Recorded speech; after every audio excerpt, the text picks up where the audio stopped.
खुशबूदार चावल की पिनिया, वो भी बगैर किसी चाशनी के, इतनी मज़ेदार जो कि आपने पहले कभी भी इस तरीके से नहीं बनाई होंगी। मैं आपको गारंटी के साथ कह सकती हूँ कि इतनी मज़ेदार ये पिनिया बनेंगी ना कि आप इसको बार बार बनाने की ख्वाहिश करेंगे। बिस्मिल्लाहिर्रहमानिर्रहीम। अस्सलाम वालेकुम मेरे प्यारे बहन भाइयों। तो कैसे हैं आप सब लोग? रोज़ रोज़ कुकिंग चैनल पर आप सबको बहुत ज़्यादा खुशामदीद है। तो चलो बिस्मिल्लाह कर लेते हैं, रेसिपी को बनाना स्टार्ट करते हैं जो कि बहुत ही मज़ेदार, बहुत ही टेस्टी है। बिस्मिल्लाहिर्रहमानिर्रहीम। सबसे पहले हम क्या करेंगे, 1 कप ले लेंगे चावल। चावलों को जो है हमने हल्की आंच पर इतना पकाना है कि इनका जो कलर है ना वो हल्का सा सुनहरी हो जाए और इनका जो कच्चापन है ना वो दूर हो जाए। तो चावल जो है वो आप किसी भी क्वालिटी के ले सकते हैं, टोटा चावल ले सकते हैं, सेला, कायनात, जो भी आपके पास चावल घर में पड़े हैं उनको आप लें। उनको आप अच्छे तरीके से साफ़ कर लें, छान लें। बाद में आपने क्या करना है, इनको अच्छे तरीके से धोकर फिर इनको सुखा लेना है। अगर आपके पास टाइम कम है तो आप क्या करें, इनको अच्छे तरीके से साफ़ करके इनके ऊपर जो है कपड़ा एक लेकर तो सारी डस्ट साफ़ कर लें और ये चावल आपके तैयार हो जाएंगे। तो इनको हमने हल्का सा सुनहरी सा कलर आने तक भून लेना है, पका लेना है। तो ये देख सकते हैं आप, चावल जो है वो हमारे अच्छे तरीके से भुन रहे हैं। इनका जो कलर है ना वो हल्का सा सुनहरी सा होता जा रहा है, जैसा कि आप देख सकते हैं। तो इस पॉइंट पर जो है हम चावलों को यहाँ पर निकाल लेंगे और इनको हम ठंडा होने के लिए छोड़ देंगे। तब तक हम क्या करेंगे, यहाँ पर हम एक और चीज़ ले लेंगे। तो यहाँ पर है हमारे पास 1 कप मूंगफली। मूंगफली जो है मैंने छिलके वाली ली है, कुछ इसमें सादा है। तो हम क्या करेंगे, इसको भी तकरीबन 2 से 3 मिनट के लिए हल्की आंच पर भून लेंगे, ज़्यादा आंच नहीं करनी। मूंगफली को रोस्ट करने से एक तो ये फ़ायदा है कि इसका जो है कच्चापन है वो दूर हो जाएगा। दूसरा ये कि इसका छिलका जो है ना, जब ये भुनेगी तो इसका छिलका जो है वो हल्का सा हो जाएगा और आसानी के साथ उतर जाएगा। तीसरा ये कि जब हम चावल की पिनियों में ये मूंगफली ऐड करेंगे तो एक अच्छा सा रोस्टेड सा फ्लेवर आएगा जो कि बहुत ही अमेजिंग लगता है। यकीन करें ये स्टेप आपने मिस नहीं करना। मूंगफली को आपने अच्छे तरीके से भून लेना है। मूंगफली हमारी तैयार है। मैं आपको दिखाती हूँ कि छिलका जो है इसका बड़ी आसानी के साथ उतर रहा है। तो एक मूंगफली लेंगे, ये देखें छिलका आसानी के साथ उतर रहा है। तो बस हम क्या करेंगे, इस पॉइंट पर जो है मूंगफली को नीचे उतार लेंगे और चावलों के साथ ठंडा कर लेंगे। 2 मिनट तक हमने इसको भूना है। तो मूंगफली हम उतार लेंगे और यहाँ पर देखें इसके जो छिलके हैं ना मैंने रिमूव कर दिए हैं। एक छलनी ली, उसमें मैंने हाथों की मदद से इसको छिलकों को उतार लिया है। चाहे तो आप कपड़े का भी यूज़ कर सकते हैं या पोने का, ठीक है। तो चावल और मूंगफली जब तक ठंडी होती है तब तक हम क्या करेंगे, हम एक और स्टेप करेंगे जो कि बहुत ही अमेजिंग है, जिससे हमारी चावल की पिनिया जो है बहुत ही खुशबूदार बनेगी, बहुत ही टेस्टी बनेगी। आधा कप हम लेंगे यहाँ पर नारियल का बुरादा, यानी कि नारियल का पाउडर, कोकोनट का पाउडर किसी भी मार्केट से आसानी के साथ मिल जाता है। अगर नहीं है तो घर में जो नारियल की गिरी होती है आप उसको कद्दूकश कर लें। अगर आपको इसका टेस्ट नहीं पसंद या नहीं मिल रहा तो आप इसको स्किप कर सकते हैं, छोड़ सकते हैं, ना ऐड करें आप, ठीक है। 4 अदद मैंने ली है। यहाँ पर मोस्ट इम्पोर्टेंट चीज़ वो है छोटी इलायची।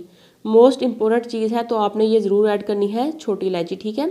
छोटी इलायची और जो नारियल का पाउडर है इसको हमने तकरीबन 1 से 2 मिनट के लिए रोस्ट कर लेना है, ताकि इसका जो है अच्छा सा सुनहरी कलर आ जाए और कच्चापन भी दूर हो जाए। तो इन दोनों चीज़ों को भी हमने यहाँ पर ठंडा करके तो इनको ग्राइंड कर लेना है।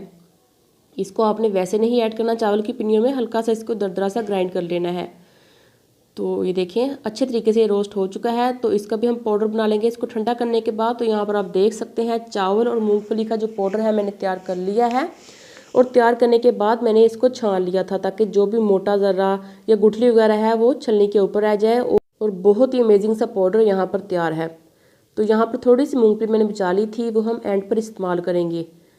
तो नारियल का पाउडर भी मैंने तैयार कर लिया था इलायची के साथ। अब हम क्या करेंगे, भुनाई करेंगे, जिसके लिए मैंने क्या किया है, 2 चम्मच ले लिए हैं मैंने यहाँ पर घी के। देसी घी ले लें, बनास्पति ले लें, जो भी आपके पास है आप वो ले सकते हैं। तो इस रेसिपी में 2 चम्मच घी जाएगा। तो ज़्यादा या कम घी आपने ऐड नहीं करना, बिल्कुल मेरे तरीके से आपने ये घी ऐड करना है, जितनी क्वांटिटी मैं आपको बता रही हूँ, ठीक है। इस हिसाब से आपकी रेसिपी अमेजिंग बनेगी, परफेक्ट बनेगी। तो अब हम क्या करेंगे, चावल और मूंगफली को जो है वो हल्की आंच पर इतना रोस्ट करेंगे कि जो इसका थोड़ा बहुत कच्चापन रह गया है वो इस पॉइंट पर जो है पक जाए। तो हम क्या करेंगे, हल्की आंच पर, बिल्कुल हल्की आंच पर हमने इसको पकाना है। बार बार मैं आपको बता रही हूँ कि लो फ्लेम पर आपने इसको कुक करना है। तो आप देखते जाएंगे कि घी जो है वो आहिस्ता आहिस्ता चावल और मूंगफली के अंदर जज़ब होता जाएगा और बिल्कुल भी आपको नज़र नहीं आएगा। तो अच्छे तरीके से हमने यहाँ पर चावल और मूंगफली को हल्की आंच पर रोस्ट कर लिया है तकरीबन 3 से 4 मिनट के लिए। अब हम क्या करेंगे, नारियल का पाउडर और जो इलायची का पाउडर हमने तैयार किया था वो इस पॉइंट पर हम इसमें ऐड कर देंगे और इसको तकरीबन हमने सिर्फ और सिर्फ 1 मिनट के लिए पकाना है, ताकि इलायची की जो खुशबू है और नारियल के बुरादे का जो एक फ्लेवर है वो ज़ाया ना हो। सिर्फ हमने इसको 1 मिनट तक पकाना है। तो ये देखें 1 मिनट हो चुका है, इसको हमने अच्छे तरीके से भून लिया है। बहुत ही झटपट रेसिपी है, 10 मिनट के अंदर अंदर आपकी ये पिनियाँ बनकर तैयार हो जाएंगी। 1 कप मैंने लिया है यहाँ पर शक्कर का। चाहे तो आप शक्कर ले लें मार्केट वाली, चाहे तो आप घर में जो गुड़ होता है ना उसको बारीक बारीक पीस कर इस पॉइंट पर यूज़ कर सकते हैं। तो 1 कप चावल और 1 कप मूंगफली के हिसाब से हमने इसमें डाला है 1 कप शक्कर का। बिल्कुल परफेक्ट ये मेजरमेंट है, आपने भी इस तरह ही ये रेसिपी बनानी है। तो शक्कर को भी हमने यहाँ पर चावलों के साथ अच्छे तरीके से मिक्स कर लेना है। इसकी जो गुठलियाँ आपको नज़र आ रही हैं इसको हमने ख़त्म करना है। कुछ इस तरीके से चमचे को हमने ऐसे दबा दबा कर इसमें फेरना है, ताकि जो है गुठलियाँ ख़त्म हो जाएंगी। और ये देखें बिल्कुल मुलायम सा हमारा यहाँ पर पाउडर तैयार हो चुका है। बिना किसी चाशनी के हम यहाँ पर चावल की पिनियाँ बना रहे हैं। तो हमने यहाँ पर पिनियों को ज्वाइन करने के लिए, पिनियों को जोड़ने के लिए हमने यहाँ पर इसमें सिर्फ और सिर्फ 2 बड़े चम्मच दूध के ऐड किए हैं। जी हाँ, सिर्फ 2 चम्मच दूध के। पानी इस्तेमाल कर रहे हैं तो आपने वो भी सिर्फ 2 चम्मच ऐड करना है, ठीक है। 2 चम्मच दूध डालने के बाद हमने सिर्फ और सिर्फ इसको 2 मिनट तक पकाना है। 2 मिनट पकाने के बाद आप क्या देखेंगे कि ये जो मिक्सचर है सारा आपस में जुड़ जाएगा। इसमें से नमी जो है, इसमें से जो है एक पानी जो है वो रिलीज़ होगा, जो कि इस मिक्सचर को, इस पाउडर को जोड़ने में मदद देगा। या आप देख सकते हैं कि दूध का जो एक नमी है वो आहिस्ता आहिस्ता रिलीज़ हो रही है, जो कि पिनियों को जोड़ने में मदद दे रही है। अब हम क्या करेंगे, फ्लेम बंद कर देंगे और इसको चूल्हे से उतार लेंगे। और गरम गरम मिक्सचर में ही हम क्या करेंगे, इसमें डालेंगे किशमिश यानी कि सौगी और थोड़ी सी मूंगफली जो कि हमने बचाई थी। आपके पास जो भी घर में ड्राई फ्रूट्स हैं, मेवा जात हैं, आप वो इस पॉइंट पर डाल सकते हैं। कुछ भी अगर आपके पास है तो बहुत ही अमेजिंग लगेगा। फटाफट से हम इसको मिक्स करेंगे और नीम गर्म पॉइंट पर जब ये आ जाएगा ना मिक्सचर, यानी कि नीम गर्म रह जाएगा, तो हम क्या करेंगे, इसको फ़ौरन से इसकी जो है पिनियाँ बनाना स्टार्ट कर देंगे, इसके लड्डू बनाना स्टार्ट कर देंगे। ज़्यादा हमने मिक्सचर को है जो ठंडा नहीं करना, वरना पिनियाँ जो है वो आपस में नहीं जुड़ सकेंगी, ठीक है। जब हल्का सा नीम गर्म हमारा ये मिक्सचर तैयार हो जाएगा तो हम इसकी पिनियाँ बनाना स्टार्ट कर देंगे कुछ इस तरीके से। माशाल्लाह बहुत ही मज़ेदार ये पिनियाँ बनकर तैयार होती हैं। जैसा कि आप देख सकते हैं, इसको आप 1 दिन तक रखेंगे ना तो ये बिल्कुल अच्छे तरीके से सेट हो जाएंगी। जो कि पिनियों की असल कंसिस्टेंसी होती है वो इस पॉइंट पर आ जाएंगी, ठीक है।